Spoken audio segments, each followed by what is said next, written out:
Searchers have recovered the body of a teenage drowning victim. It happened at High Rocks on the Clackamas River. Jet 2 shows the area popular with swimmers. It's a section of the river cut by rocks and cliffs, and swimmers use them as platforms to jump into the river. Let's go to K2's Anita Kasey right now, who's live. What have you learned about what happened out there, Anita? Steve, this is just such a very sad start to the summer. You can see this stretch of the Clackamas River. It is a very popular spot to swim. It's so easy to get to this area, but a teenager jumped in this afternoon and no one saw him come back up until rescue crews found him about a half hour later. Now, that 16-year-old was pulled out of the water right where we are. Paramedics worked on him. They did CPR trying to save his life. Then they rushed him to the hospital. We talked with someone who saw him jump in just up the river a bit at High Rocks. Firefighters tell us he was under about 24 feet of water for almost 30 minutes. And it is so deceiving around here, not just because of some of the hidden ledges under that water, but just how frigid it is. He was having fun. They were just out here, second day of summer.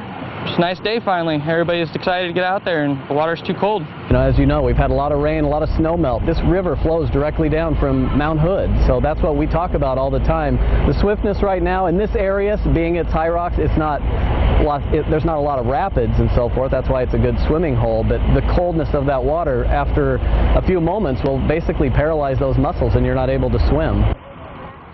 Lifeguards were on duty today. They've been stationed at High Rocks since 2002 after 3 people died, and since then they've had a really good track record and helped to prevent more drownings, but could not get to the teen in time. Some witnesses say they feel in this case they seem too far away, but again, this water is so very cold. We are told the depths where this teen was found, 24 feet, it was just 50 degrees, and fire crews tell us that this is really just a sad but important reminder that you cannot get in this water right now. It's still too early, that you should really wait until it warms up much later in the summer. Live in Oregon City, Anita Kasey, K2 News. Anita, thank you. And unfortunately, this is a scenario that plays out nearly every summer. People flocking to the water on the first warm day of summer, but with it comes serious risks. Let's go to Dave Selesky in the Storm Tracker Weather Center now. And Dave, swimming Northwest River so soon after this unseasonably cold spring, risky at best. Exactly, Steve. I mean, you have a big disparity between the air temperature, which is in the 70s right now, and that water temperature, which is in the upper 40s and the low 50s. We'll go to the graphics right now.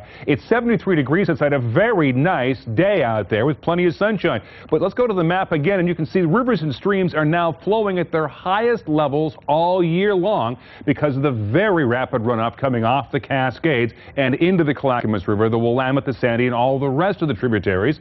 And again, that cold water in the Clackamas at the surface at High Rocks, the water temperature 53 degrees, and it's also a very fast-moving river there, where the river comes together before it goes into the Willamette. It's running at about 1.5 thousand cubic feet per second over the river gauge there. So not just a cold river, but also a very deep and fast-moving river as well. And the problem's going to be, Steve and Deb, with these warm temperatures over the next few days, the rivers are very, very cold for this time of the year, and there may be some more problems. Hope not, but again, that potential is out there. Back to you.